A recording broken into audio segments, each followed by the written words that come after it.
28 جون 1971 Pretoria میں ایک بچے کی پیدائش ہوتی ہے جس کا باپ الیکٹرو میکینیکل انجینئر جبکہ والدہ ایک معروف ماڈل رجسٹرڈ ڈائٹیشین غذائی ماہر تھی۔ انہوں نے کئی دہائیوں تک ماڈلنگ کی اور غذائیت کے شعبے میں بھی کام کیا۔ 1979 میں وہ بچہ صرف 9 سال کا ہی تھا جب ان کی پیرنٹس کی ڈیورس ہو جاتی ہے۔ ایسے ہی اس بچے کے سر سے ماں کا سایہ چلا جاتا ہے۔ طلاق کے بعد وہ بچہ اپنے والد کے ساتھ رہنے کا فیصلہ کرتا ہے، لیکن بعد میں انہوں نے کہا کہ یہ ان کی زندگی کے سب سے بڑے پچھتاووں میں سے ایک تھا۔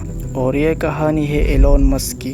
ایلون مسک بچپن سے ہی کتابیں پڑھنے اور کمپیوٹر پروگرامنگ میں بہت دلچسپی رکھتے تھے۔ صرف 12 سال کی عمر میں انہوں نے بلاسٹر نامی ایک ویڈیو گیم بنائی اور اسے تقریباً $500 میں فروخت کر دی، اور یہ اس کی زندگی کی پہلی سٹیپ تھی بزنس کی دنیا میں جو آگے چل کر ایک ٹریلینر بنا۔ 1999 میں ایلون مسک نے X.com نامی ایک آن لائن بینکنگ شروع کیا۔ جب کمپنی نے دیکھا کہ پے پال کا برانڈ زیادہ مقبول ہو رہا ہے، اسی لیے 2001 میں پوری کمپنی کا نام پے پال رکھ دیا گیا، اور 2002 میں ای بے نے پے پال کو تقریباً $1.5 بلین امریکی ڈالر میں خرید لیا۔ اس معاہدے سے ایلون مسک جو اس وقت پے پال کے سب سے بڑے شیئر ہولڈر تھے، اس کو تقریباً $180 ملین ٹیکس سے پہلے ملے، اور یہی سرمایہ بعد میں انہوں نے اسپیس ایکس اور ٹیسلا جیسے منصوبوں میں لگایا۔ آج سے تقریباً 1 سال پہلے یعنی 1 اکتوبر 2025 اس وقت ایلون مسک نے $500 بلین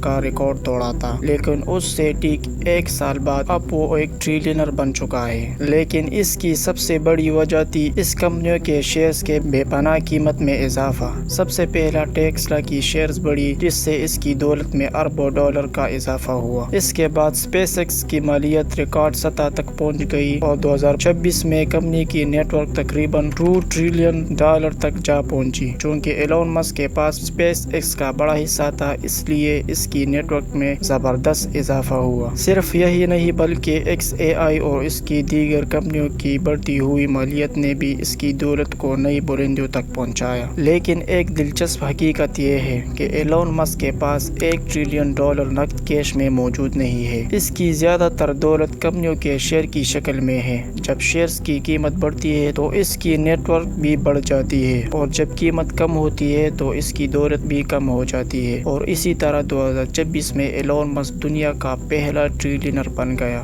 ایلون مسک کی کہانی صرف دولت کی نہیں بلکہ بڑے خواب دیکھنے اور مسلسل خطرہ مول لینے کی کہانی ہے۔ ایک ایسا لڑکا جسے بچپن میں مشکلات، بوئلنگ اور ناکامیوں کا سامنا کرنا پڑا، وہی آگے چل کر دنیا کی سب سے بڑی ٹیکنالوجی کمپنیوں کا مالک بن گیا۔ آج اس کا خواب صرف زمین تک محدود نہیں بلکہ وہ انسانوں کو مریخ پر آباد کرنے کی کوشش کر رہا ہے، اور شاید یہی وجہ ہے کہ ایلون مسک کو صرف ایک کامیاب بزنس مین نہیں بلکہ مستقبل کو بدلنے والا انسان بھی کہا جاتا ہے۔ آپ کے خیال میں کیا ایلون مسک واقعی مستقبل بدل دے گا یا یہ سب صرف ایک خواب ہے؟ اپنی رائے کا اظہار کمنٹ سیکشن میں ضرور بتائیے گا، اور اگر ایسی ہی مزید دلچسپ اور تحقیق پر مبنی ویڈیو دیکھنا چاہتے ہیں تو چینل کو سبسکرائب کرنا نہ بھولیے، اور ہم ملتے ہیں نیکسٹ ویڈیو میں۔ تب تک کے لیے خدا حافظ۔